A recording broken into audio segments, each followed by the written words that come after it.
Welcome to your channel. උසාවිනියක court orders අපි eBay selling නවත්තලා තිබ්බත් account එකේ මුකුත් activity එකක් නැතිව තිබ්බත් court orders යන අවස්ථා ගොඩාක් තියෙනවා. ඒ කියන්නේ ඔයා කලින් handle කරලා තියෙන කියන්නේ කලින් ඔයා list කරලා අවුරුද්දක් දෙකක් එකක් වුණත් දැන් ඒක list එකේ නැති වුණත් ඔයා sell කරන්න නැති වුණත් ඔයාගේ account එක අපි හිතමු inactive තියෙන කියන්නේ selling නැතුව නෙමෙයි inactive ඉන්නකොට ඒක ඒ order එකක් එන්න පුළුවන් court order එකක් එන්න පුළුවන් මොකද ඒ අදාළ බ්‍රෑන්ඩ් එක හරි අදාළ කෙනා ඒක හොයද්දී ලිස්ට් එකම eBay එකෙන් අරගෙන sell කරලා තියෙනවනේ එකක් හරි ඔක්කොටම යවනවා list කරලා තියෙනවනේ sell කරලා තියෙනවනේ list කරලා තියෙනවනේ ඉතින් ඒ වගේ දේවල් ගොඩක් මේ ටිකේ කට්ටියට එනවා හරිද එතකොට මේවල සැලකිලිමත් වෙන්න ඕන දේ තමයි ගොඩක් කට්ටිය අහන්නේ මේක ආවිල්ලා අපිට ඉෂුව එකක් වෙනවද මොනවාද කරන්න පුළුවන් පළවෙනි දේ තමයි ඉෂුව එකක් වෙනවද කියන්නේ ලංකාව ඇතුලේ තාම එහෙම දෙයක් අපි දැන් මම දැනුවත්ව නැහැ එහෙම දෙයක් ඉතින් හැබැයි ඔයා පිටරටකට කියන්නේ USA වලට යනවා නම් පොඩි ඉෂුව එකක් වෙන්න පුළුවන් එතනදී මම මේක කරන්න මූලිකම දේ තමයි එතනදී එහෙම දෙයකට කවුරුත් අපි කවුරුත් දන්නේ නැහැ කොහොම වෙයිද කියලා ග්‍රීන් කාඩ් එකක් ඇදීද කොහොමද දන්නේ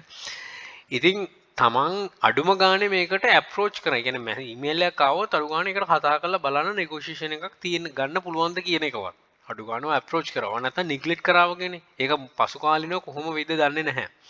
ඉතින් ඒක නිසා එහෙම එකක් ආවොත් අඩු ගානේ කතා කරලා මම රෙකෝඩ් වලට ප්ලේලිස්ට් එකේ තියෙනවා ඇප්‍රෝච් කරන විදිය, කියන විදිය, කතා කරන ඔක්කොම තියෙනවා. ඒක බලලා ගොඩ දාගත්ත කට්ටියක් ඉන්නවා. ඉතින් මම මේක කරන්නේ රයිට්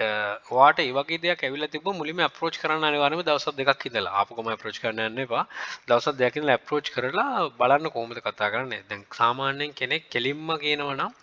රයිට් 100 දෙනෙක්ගේ වගේ ලිස්ට් එකක් එවලා මේව තියෙනවා නම් ගොඩක් අමාරු වෙනවා ඒක අපිට නෙගෝෂියේෂන් එකට යන්න.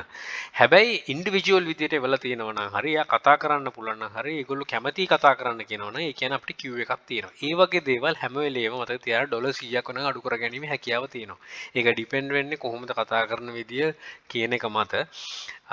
අනිත් කාරණේ තමයි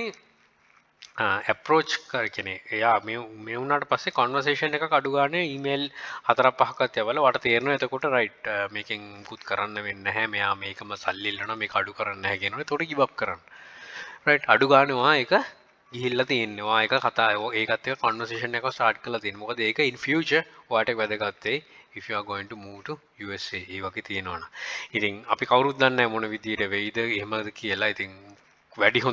හොඳට ඒ දේවල් ටික බලාගෙන හරි විදිහට කරනවා නම් ගැටලුවක් සහගත මතුවෙන්නේ නැහැ ඒ නිසා ඉතින් කෙනෙක්ට හිතනවා රයිට් මේක ඇවිල්ලා කොහොමද කතා කරන්නේ කොහොමද කරන්නේ කියලා කෝට් කියන ප්ලේලිස්ට් එකේ ඔක්කොම ඉන්ෆර්මේෂන් ටික තියෙනවා බලලා ඒ විදිහට මුහුණ දෙන්න